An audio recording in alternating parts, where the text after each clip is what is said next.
Mecliste kurulacak komisyonun önemine de işaret ediyordunuz. Çokça tartışılan bir nokta da nasıl bir çalışma içerisinde olması gerektiği yönündeydi. En son İmralı'da yapılan görüşmeden yansıyan mesajda Önder Aput, TBMM gündemindeki komisyon çalışmasının kapsamlı ve kapsayıcı bir yöntemle barış ve demokrasi adına önemli katkılar sunmasını beklediğini de aktarıyor. Evet, komisyonun en baştaki görevi kapsayıcı olması. Evet. Kapsayıcı olmazsa biz biliyoruz ki bu tür süreçler mutlaka yara alır. Yara alan bir süreç de gerçekten sonucu tam anlamıyla ulaşamaz, layıkıyla ulaşamaz. Eğer barışın tüm kesimler tarafından kapsamlı bir şekilde ele alınması ve toplumsallaşmasını istiyorsak biz zaten bunlar için uğraşıyoruz. Sivil toplum örgütleri, insan hakları savunucuları, hukuk örgütleri bu talepleri dillendiriyor ama bunlar mecliste bir somutlanması gerekiyor. Meclisin tüm siyasi partilerle oluşturduğu bu komisyondan tabii doğal olarak halkların beklentisi çok büyük. Meclis çatısında alınacak olan kararlar kanunlaşmış olacak. Belki kanunda takım düzenlemelere yol açacak. Beklentiler bu yönde. Ve paralel bir şekilde halkın taleplerini meclise taşınmış olacak. Bu durumda da hem sürecin topyekün sahiplenilmesi hem de sağlıklı aşamalarla ilerlemesi meclisin yapacağı tüm çalışmaları sadece tabii ki kendi ana iktidar ya da diğer partilerin kendilerinin fikirlerinin dayatılması değil, en küçük bir talebin bile göz önünde bulundurulması ve meclis gündemine taşınması gerekiyor. Tüm kesimleri, kadınları, gençleri bu süreçte mağdur olmuş tüm alanları mecliste konuşulması gerekiyor. Silahları bırakıldığı zaman neler olacağı, sonrasında nasıl bir siyasi ya da hukuki tanım getirileceği ve siyasi tutsaklara neler olacağı, bunların hepsi aşama aşama konuşulması ve karara bağlanması gerekiyor ki sürecin akıbeti doğru yolda ilerlesin. Aslında kapsayıcılığı önemli bir nokta. Belki de tartışılan bir diğer nokta da bir alt komisyonlarında kurulması gerektiği, sadece meclisle sınırlı kalmaması gerektiği yönde ve kapsayıcılığının da sağlanması açısından Türkiye'den, Bakü'ye, Kürdistan'dan, sivil toplum örgütlerinden halka tüm kesimlerin içerisinde yer alması gerekmez mi? Elbette gerekir. Dün İstanbul'da Ölüye Saygı ve Adalet İnisiyatifi'nin bir paneli vardı. Bu süreç içerisinde tüm haksızlıklara uğrayan, mağduriyet yaşayan her kesim orada aslında vardı ve taleplerini dillendirdiler. Temel taleplerinden birisi tüm bu süreçte yakınlarını kaybedenlerin, mezarları olmayan, mezarları tahrip edilenlerin, cenazesine ulaşamayanların, bu süreç içerisinde hak gaspı yaşayanların ve ölülerini gerektiği gibi defnedemeyenlerin de bir büyük talebi vardı. Bunlardan bir tanesinin hayata geçirilmesi için tabii ki alt komisyonlara ihtiyaç var. Bir hakikat komisyonu genel olarak çıkan taleplerden birisi oldu. Araştırılması ve hakların teslim edilmesi yönündeki taleplerden birisiydi. Bütün bu süreç içerisinde doğadan tutun mağduriyetlerin, çünkü sadece canlılar yaşamını yitirmedi bu süreç içerisinde, insanlar yaşamını yitirmedi. Tüm doğa tahrip edildi, yakıldı, ormanlar yakıldı.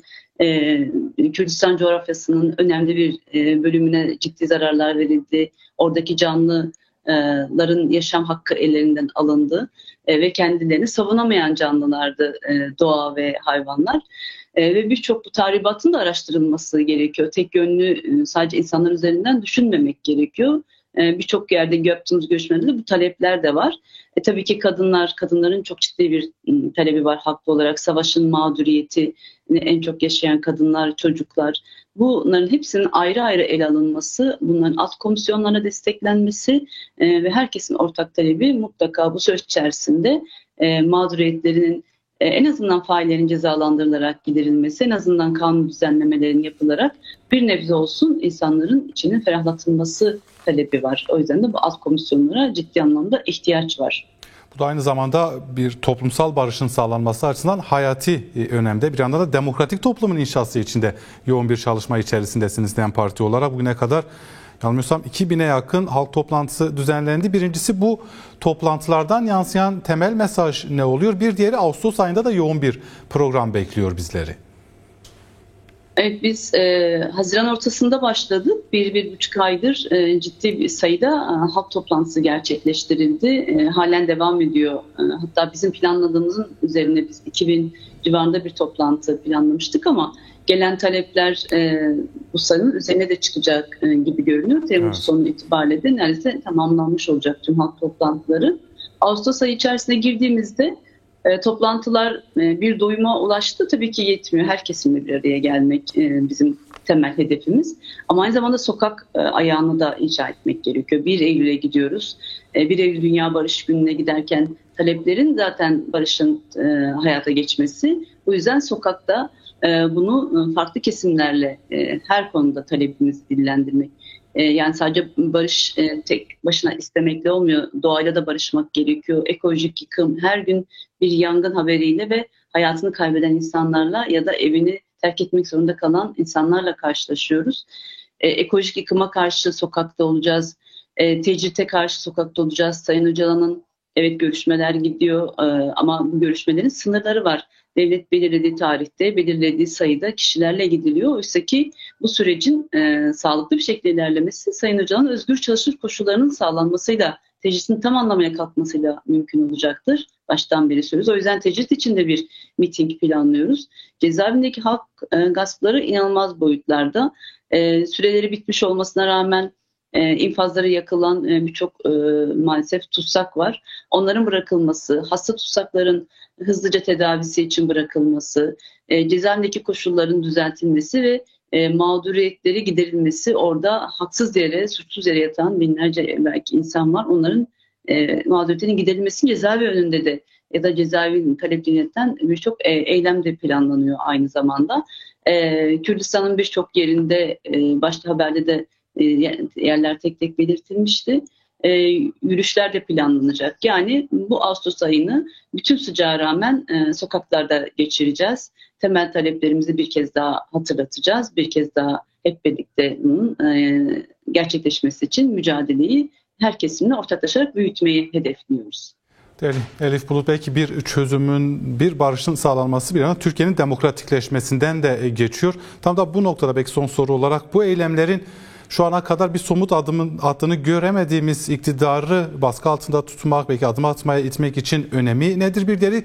Bu sadece DEM Parti ile mi sınırlı kalmalı? Hayır, elbette ki DEM Parti'de sınırlı kalmamalı. Çünkü sadece bu süreç bir partinin talebi değil, bir partinin amacı değil. Biz tüm halkların bu süreçte eşit bir şekilde yararlanabilmesi için ortak bir yani bu coğrafya ortak kaderimiz. Dolayısıyla bu coğrafyanın demokratikleşmesi tüm halkların, bu sürece karşı olan halkların bile yararınadır. Bunu söylüyoruz.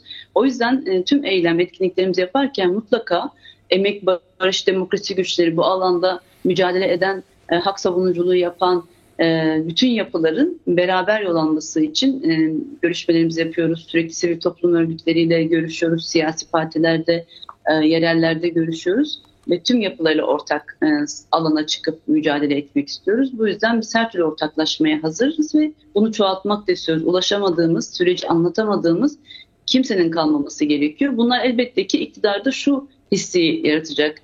Bu DEM Parti, biz bu süreçte başladık. Evet, birkaç arada adım atıyoruz.